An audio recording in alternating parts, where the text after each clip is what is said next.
Stranded in a quiet, unfamiliar town, architect Robert seeks shelter in a small, old-fashioned workshop, only to find it filled with memories of Jane, the woman he once loved and lost. Shocked, he discovers that the workshop's owner, Claire, is Jane's daughter. Robert's car rumbled to a halt on a quiet, winding road. The night was closing in fast, shadows stretching as the last bit of sunlight dipped behind the trees. His GPS had failed him miles back, and his phone had died, he sighed, glancing around at the unfamiliar surroundings. The faint outline of buildings peeked through the mist up ahead, so he decided to leave his car on the roadside and walk toward what looked like a small town. The village seemed deserted, with only a few dim streetlights casting hazy orange glows on the cobblestone streets. But then he noticed the light streaming through the large windows of an old workshop on the corner. It was an inviting beacon, promising warmth and shelter, so he pushed open the door and stepped inside. A woman in her mid-20s, with curly brown hair and sharp, questioning eyes, looked up from her workbench. She was surrounded by an array of hand tools, carefully scattered across the table. She seemed startled at first, her brow furrowing as she observed him, clearly wary of the uninvited visitor. Hi, Robert began, holding up his hands slightly in a gesture of peace. I'm sorry for barging in like this. My car broke down outside town and I saw your light. The woman hesitated, gripping a tool in her hand as she considered him. After a long pause, she nodded and set the tool down. It's late, she said simply, her voice calm but guarded. Most people are gone by now. Robert shifted on his feet, unsure whether to press his luck. I know. It's just that I'm stuck out there, no signal, and it's a bit too far to walk back. I don't need much, just a place to rest for the night. I can leave as soon as morning comes. She studied him for a moment longer, then gestured to a small, cleared corner with an old couch. Fine. Just stay over there, she replied, her voice carrying both reluctance and kindness. I don't usually let strangers in, but you seem harmless enough. Relieved, Robert thanked her and settled onto the couch, watching her work in silence. The smell of wood shavings and varnish filled the air, reminding him of the woodworking studios he used to visit as a young architect, back when everything was new and exciting. As his eyes scanned the room, they landed on a small, intricately carved wooden box on a nearby shelf. He recognized the style instantly. Its delicate patterns, the craftsmanship, even the type of wood. His heart skipped a beat. He'd only ever seen one other piece like it, made by Jane. Jane, the woman he had once loved. He glanced at the woman. Did you make that? He asked softly, unable to hide his surprise. She followed his gaze to the box and shook her head. No, she replied, her expression unreadable. That was my mother's work. She passed a few years ago. Robert felt a wave of emotions hit him, memories he tried to bury rising to the surface. He stared at the woman, connecting the dots. Your mother, was she Jane? Jane who used to live here? The woman nodded slowly, her eyes narrowing. How do you know her? Robert hesitated. I knew Jane very well once. Silence stretched between them as she stared at him, her expression hardening. And you left her, she said, a sharp edge to her voice. I'm Claire, she continued, her tone cold. Jane was my mother. She raised me on her own. Robert opened his mouth to speak, but no words came. He hadn't known. He had never imagined.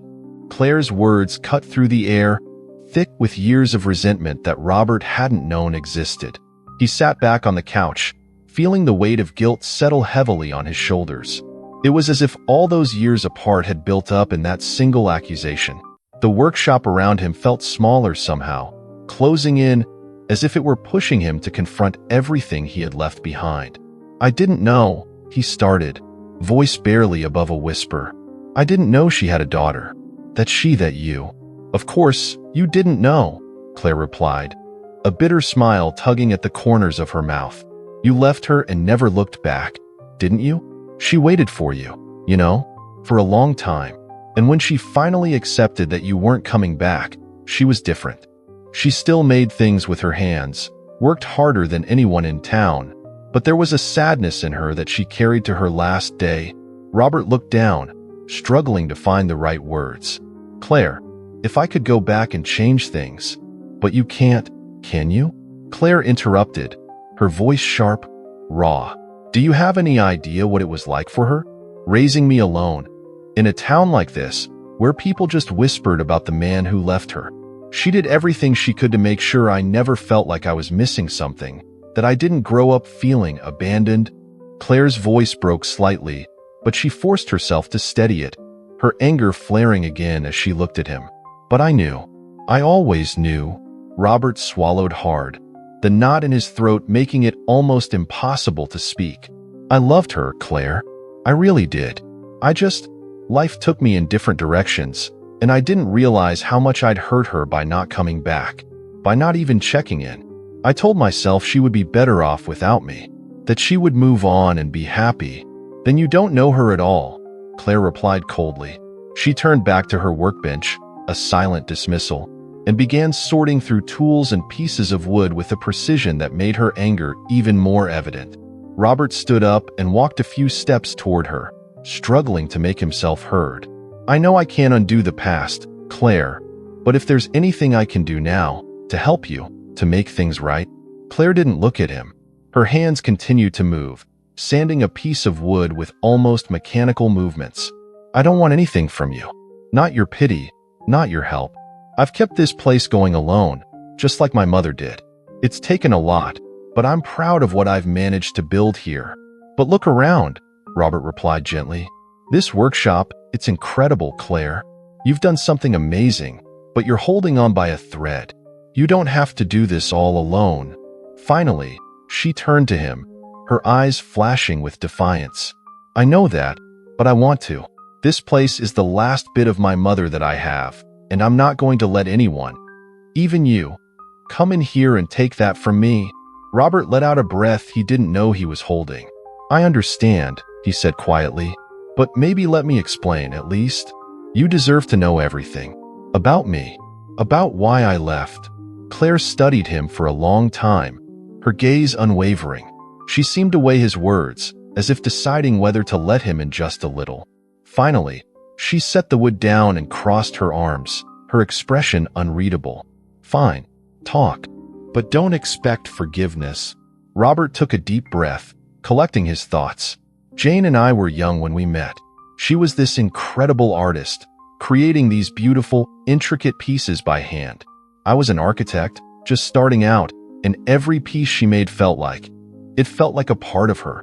We connected over that, over our love for making something from nothing. But my career kept pulling me to different places, and when I got offered a position abroad, I told myself it was the opportunity of a lifetime. I convinced myself that we'd see each other again someday. He paused, feeling the years of regret building up inside him. But 1 year turned into 5, then 10. Life got busy, and I left her behind. I thought she'd moved on, that she'd be better off without me. Claire's face was impassive, her eyes hard and distant. Better off? She loved you, Robert. Even after you left, she would tell me stories about you. Never a bad word, just memories she had of you both. She never stopped hoping you'd walk through that door again. And I hated you for that, because I could see how much it hurt her. Robert hung his head, a heavy silence settling between them. If there's anything I can do now to help, I want to do it, he offered quietly, almost as if to himself. But Claire shook her head, her voice steely. This workshop is my responsibility now. I don't want you trying to fix what can't be fixed. You've done enough, and I don't need your help. Robert felt the sting of her words, but didn't push any further. He knew he couldn't erase the years of hurt he had caused, but maybe, just maybe, there was still a way to honor Jane's memory and make amends with Claire. The night stretched on, thick with words left unspoken. Robert barely slept, haunted by images of Jane and everything he had lost. By morning, he was determined. If there was any way he could ease Claire's burden, he would find it. When dawn broke, Claire was already at work, the smell of fresh wood filling the air. Robert approached her cautiously, sensing the walls she had built around herself. I'm not leaving yet, he said quietly, watching her tense. I thought about it, but there's too much I've left undone. I know you don't want me here, but I want to help. At least let me fix some of the things in this place. Jane loved this workshop, and she would want it to last. Claire didn't answer right away. She seemed to consider his offer, eyes narrowing as if weighing the sincerity behind his words. Finally, she sighed. Fine, but I don't need charity. This place needs renovations, repairs, new equipment, all of it. But you won't be hanging around here pretending you're doing me a favor. I have a budget, and I'll be paying for every part of it myself. Robert felt a glimmer of hope. Let's call it a partnership then, he replied, careful to keep his tone respectful. I have some contacts who could get you materials at a better rate. If you're open to it, I'd like to reach out to them on your behalf. No strings attached. She hesitated, glancing at the shelves full of handmade tools and half-finished projects scattered across her workspace. Fine, but nothing more than that. Robert nodded, feeling the tension slowly ease, if only slightly. Thank you, Claire. I know this isn't easy for you. She looked away, busying herself with a stack of wooden planks. It's not about making things easier, Robert. It's about not feeling like a charity case. Understood, he replied gently. But if I can ease some of the workload here, just a little, it might make a difference. He spent the morning looking around the workshop, noting areas where repairs were overdue. Shelves coming loose, leaking windows, electrical issues that needed rewiring. It was a place of beauty and history, but it bore the wear of years and hard use. He thought about Jane, the energy she must have poured into this place, and he could almost feel her spirit in every corner. By noon, Robert stepped outside to call his longtime friend Neil, a construction manager and contractor who had helped him on several projects. After explaining the situation briefly, Neil agreed to send some high-quality materials at a discounted rate, and even offered to come down and assess the workshop's condition himself. Are you sure about this? Neil asked after a long pause, his tone cautious. You haven't even been to that town in how many years, Robert? More than I care to admit, Robert replied, glancing through the workshop window to where Claire worked. But I need to do this. I owe her. When he ended the call, he felt a weight lift slightly. It wasn't much, but it was a start. Later, he found Claire stacking pieces of wood by the wall. I spoke to someone I trust who will get us some materials at a good rate, he said, keeping his voice even, not wanting to provoke her anger again. And he can come by in a few days to help with any major repairs. He's one of the best. Claire set down the wood, folding her arms. I suppose you're expecting me to be grateful. No, Robert replied sincerely. I don't expect anything from you. Just know that I'm doing this for Jane as much as for you. Her face softened just a bit. You know, it's strange. All these years, I pictured you as this terrible person who broke my mother's heart and just left. And now here you are, offering help. I don't know how to feel about it. I can't change how you feel, Claire, Robert said, his voice heavy with regret. But maybe I can change what you think of me now. Let me at least try. She didn't respond, but he took her silence as a step forward. Over the next few days, Robert found small ways to contribute, mending shelves, reorganizing materials, and handling minor repairs. Claire continued to keep her distance, watching him carefully, as if waiting for him to prove her suspicions right. Her wariness lingered, but there was a fragile shift, an almost imperceptible softening in her gaze when she thought he wasn't looking. One evening, after the day's work, Robert was wiping down the tools when he noticed Claire in deep conversation with Peter, rugged man with a thoughtful face and hands that bore the roughness of years of woodworking. Robert watched as Peter occasionally glanced his way, a frown deepening across his face. After Peter left, he approached Robert directly, his voice gruff but clear. Look, I don't know what you're doing here, but I've known Claire for a long time. She doesn't need someone sweeping in to play hero. Robert put down the rag, meeting Peter's eyes. I'm not trying to play hero, Peter. I owe Claire's mother, Jane, a lot. This workshop means everything to her, and if I can help in any way, I will. Nothing more. Peter's expression softened slightly, though the suspicion remained. Just remember, Claire's worked herself to the bone for this place. She doesn't need empty promises. If you're here, you better follow through. Robert nodded. I will. I give you my word. Peter lingered for a moment longer, as if assessing Robert's sincerity, before he turned and left. As the door closed behind him, Robert realized just how much was at stake for Claire. She wasn't just fighting to keep a workshop alive. She was fighting to preserve her mother's legacy, a place that had held her family together. In that moment, Robert resolved to stay as long as it took. The days that followed were a delicate dance between Robert's persistence and Claire's resistance. Every small repair he made or piece of equipment he fixed felt like a quiet rebellion to her stubborn pride. Robert understood, though. He knew what it was to cling to something that felt like the last piece of someone you loved. Neil arrived midweek, stepping out of his truck and giving Robert a long look, his brow furrowing slightly. He took one look at the workshop, shook his head, and muttered, "This place has seen better days, hasn't it?" But beneath his gruffness, Robert saw his friend's resolve to help. Claire greeted Neil with polite but distant nods, and though her face was tense, she showed him around, explaining which areas of the workshop needed attention. Neil noted the leaky roof, the worn wiring, and the worn wood of the outer walls, all of it evidence of years of neglect and hard work. That evening, as Neil and Robert worked together in the back, Claire busied herself at her workbench.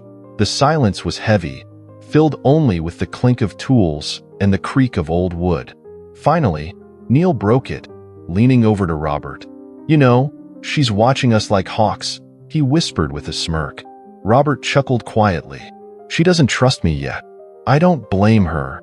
She's protective, that's for sure. And proud." Neil glanced over at Claire, then back to Robert. "I hope you're ready for the long haul with this one." Robert nodded, his face thoughtful. "I'm here for as long as it takes. She's worth it." As the days went on, Robert and Neil tackled the workshop's most pressing issues, starting with the roof. Every now and then, Claire would stop what she was doing to watch them, her expression a mixture of curiosity and doubt. Despite her misgivings, she couldn't ignore the improvements. One afternoon, as they were finishing the last of the wiring repairs, Claire finally approached Robert, wiping her hands on her worn apron.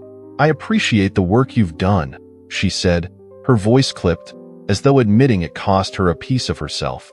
"But I don't want you or your friend thinking this means you're some sort of saviors." "Claire, I'm not here for gratitude," Robert replied, his voice steady. "This place is a part of Jane, and now it's part of you.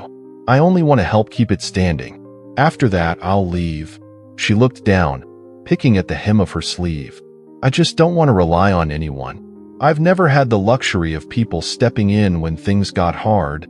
"I understand," Robert said quietly. "But you don't have to carry everything alone either." They stood in silence for a moment, the unspoken understanding lingering between them.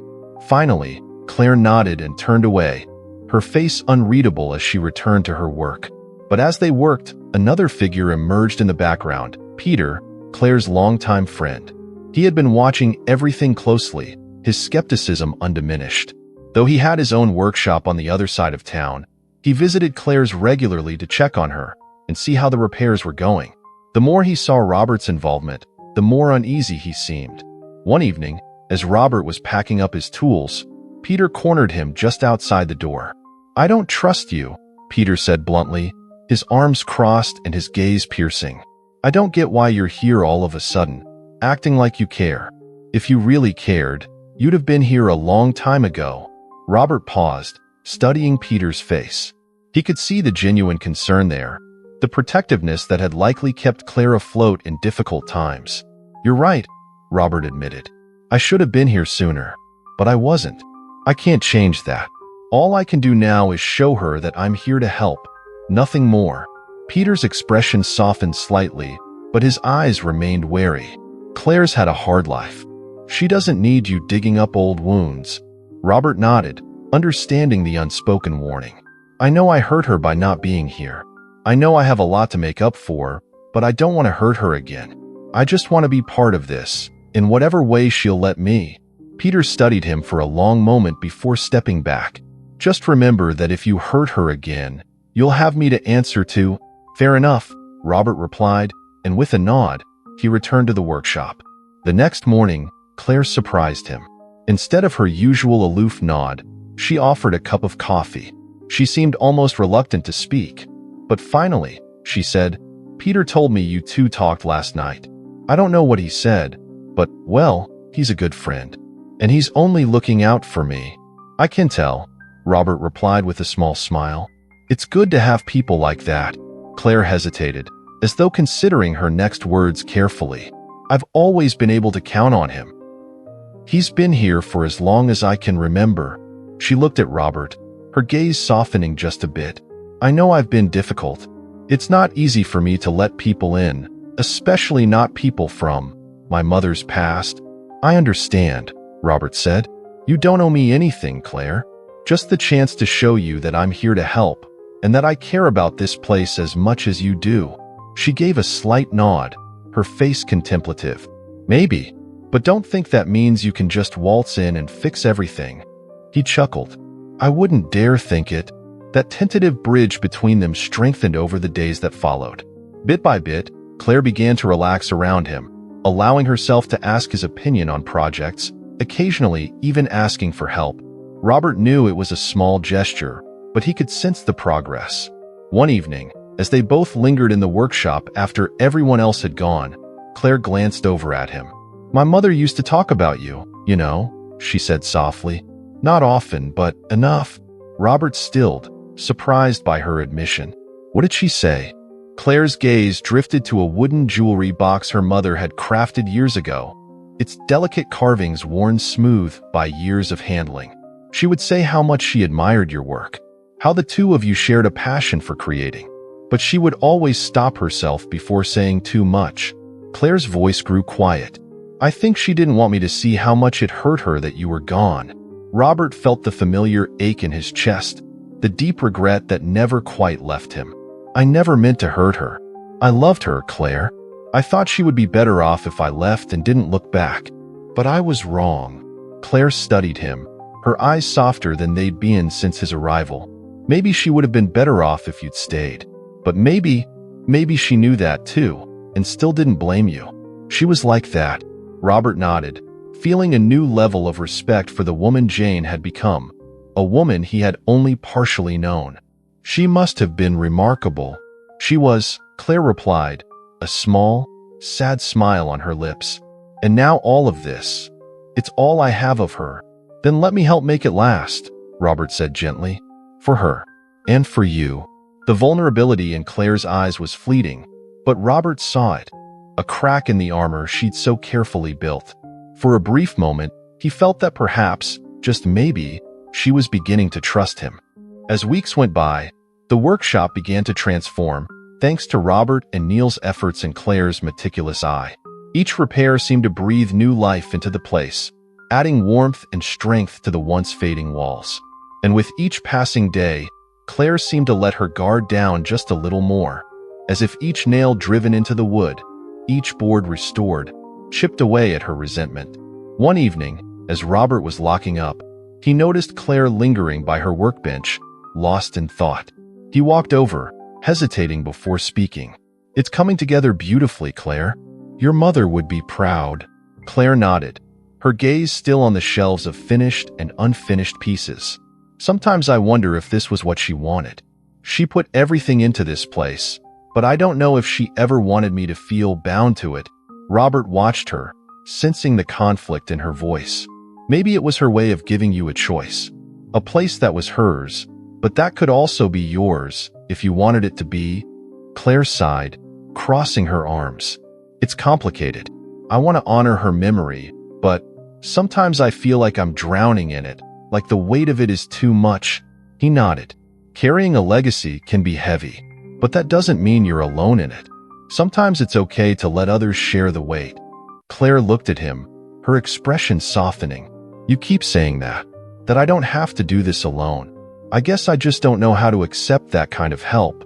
Robert reached out, resting his hand on the edge of the workbench. "Then let's take it one step at a time.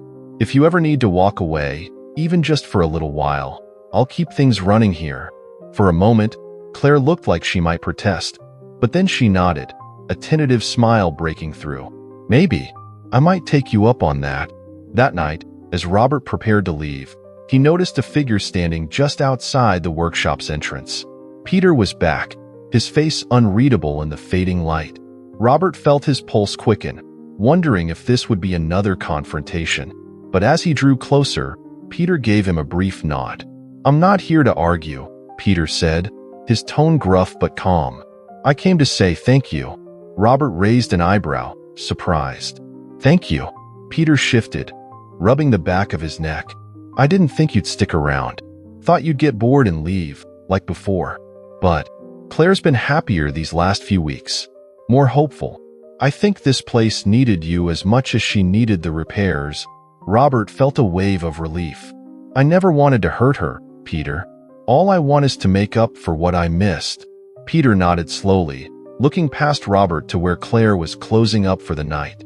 "She's strong. She'll never admit it, but she needs people around her. Just don't leave again, all right?" "I won't," Robert promised, his voice firm. He understood now just how important this place was, not just to him, but to everyone who cared about Claire and Jane's legacy. The following day, as they worked side by side, Claire surprised Robert by asking him about his life after he left town. "You went on to become an architect, right?" she asked, her tone casual, but he could tell there was curiosity there. He nodded, glancing at her. "Yes. I traveled a lot, worked on projects in different cities. It was exciting, but it wasn't enough. I thought it would be, but something was always missing." "Like what?" she asked, genuinely interested now. Robert hesitated, choosing his words carefully. "I think I was always looking for a sense of home. I kept building places for other people to call home, but I never really found my own. It's strange, but coming back here, to this workshop, it feels more like home than anywhere I've been in the last decade." Claire looked at him thoughtfully. "Maybe that's because you left something here when you walked away. And now, coming back, you're finding it again." Her words struck him, and for a moment, he couldn't reply. She had unknowingly put into words what he'd been struggling to understand himself. Maybe this place and his connection to Jane, and now to Claire, was the missing piece he had been searching for all along. As the days passed, Claire grew more comfortable sharing her own dreams with Robert, talking about how she had once considered moving to a big city to study design, perhaps even architecture, like her mother had encouraged. But with Jane's declining health, Claire had stayed, giving up her plans to be close to her mother. "I don't regret it," she said one afternoon, her voice quiet. "I loved her, and she needed me. But sometimes I wonder what might have happened if I'd taken a different path." Robert listened carefully, his heart aching for the sacrifices she had made. "It's not too late, Claire. You could still go after those dreams, if that's what you want." She shook her head, smiling wistfully. "I think I'm where I'm supposed to be, at least for now. This place, it feels like a part of me. Even if it's hard, I think I'd feel lost without it." Robert nodded, understanding the bond she had with the workshop. "Then let's make sure it's as strong as it can be, so that whatever you decide to do in the future, this place will always be here for you." A faint smile crept across her face, one of genuine warmth. "Thank you, Robert, for everything. I didn't think I could let you in, but I think my mother would have wanted this. For you to be here, helping." Her words filled him with a sense of peace he hadn't felt in years. The walls she'd built around herself were coming down, piece by piece, and with each day, he felt closer to her, closer to Jane's memory, and closer to the life he had abandoned so long ago. One evening, after a long day of repairs, Claire and Robert shared a simple meal in the workshop's small kitchenette. The atmosphere was warm, comfortable in a way that neither of them could deny. They talked about the future of the workshop, the plans they had, and how they could make it thrive once more. As they sat in the glow of the workshop's overhead light, Claire looked at him, her expression vulnerable. "You know, I think I might finally be able to forgive you. Not just for leaving, but for everything. I know you didn't mean to hurt us. And seeing you here, doing all of this, it means more than you know." Robert's chest tightened with emotion. "Thank you, Claire. That means everything to me." They sat together in a silence filled with unspoken understanding. For the first time since he had returned, Robert felt a true sense of belonging, of being welcomed back not only by Claire but by the memory of Jane herself. And for the first time, Claire felt a sense of relief, a feeling that perhaps she didn't have to carry her mother's memory alone. She was no longer alone in her grief, her dreams, or her fight to keep the workshop alive. The workshop thrived in the weeks that followed, filled with a renewed energy and purpose. Repairs were completed, and fresh coats of paint brightened the once faded walls.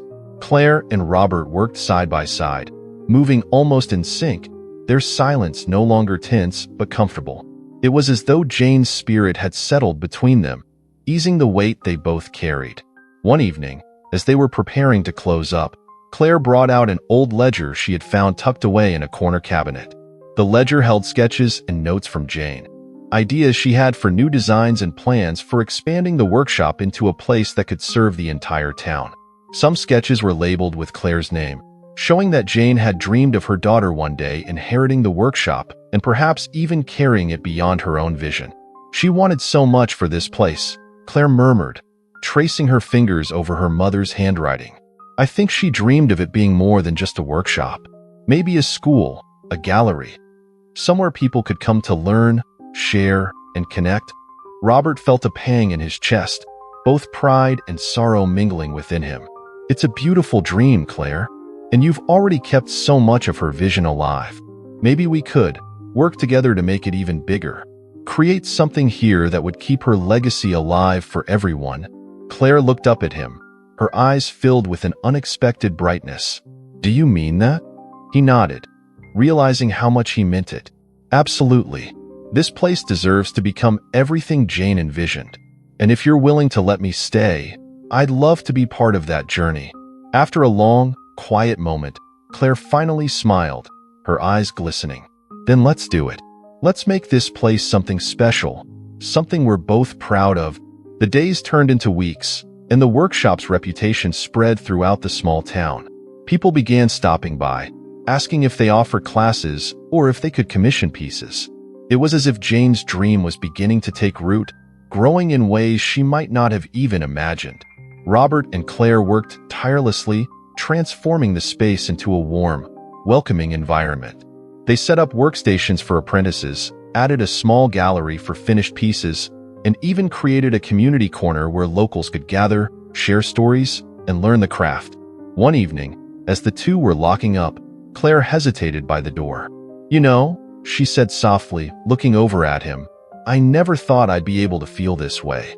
To not just see this place as a burden, but as a gift. Robert nodded, feeling a swell of pride for everything they had accomplished together. Jane would be so proud of you, Claire, and I think in her way, she's here with us. I can feel it in every corner of this place. They shared a quiet smile, and in that moment, all the walls between them seemed to vanish. Robert realized that he was no longer just a visitor in this workshop. He was part of its future, part of the legacy that he and Claire had built together in Jane's memory. With the workshop's future secure, Robert decided to stay in the town permanently. He no longer felt the restless need to chase after something elusive. He had found what he was searching for right here. The workshop had become more than just a place to remember Jane. It had become a place to create new memories, to build a future. The townspeople began to see Robert and Claire as a team, and gradually, their relationship deepened beyond words. Their work became a shared passion, something that connected them in a way neither of them had expected. One evening, as they watched the sunset from the workshop's entrance, Claire reached out, taking Robert's hand. Thank you for coming back, she said, her voice filled with warmth. For everything. He squeezed her hand gently, feeling the connection between them solidify. Thank you, Claire, for letting me be part of this, for giving me a second chance. Together, they watched the sun dip below the horizon, casting the workshop in a warm, golden light. It was a place transformed, a workshop once built by Jane's hands, now alive with new dreams, new hopes, and a shared future. As they stood there, neither of them spoke. Words weren't necessary. They both knew that this workshop, this small corner of the world, was no longer just a place of memories. It was now a place of belonging, of love, and of family.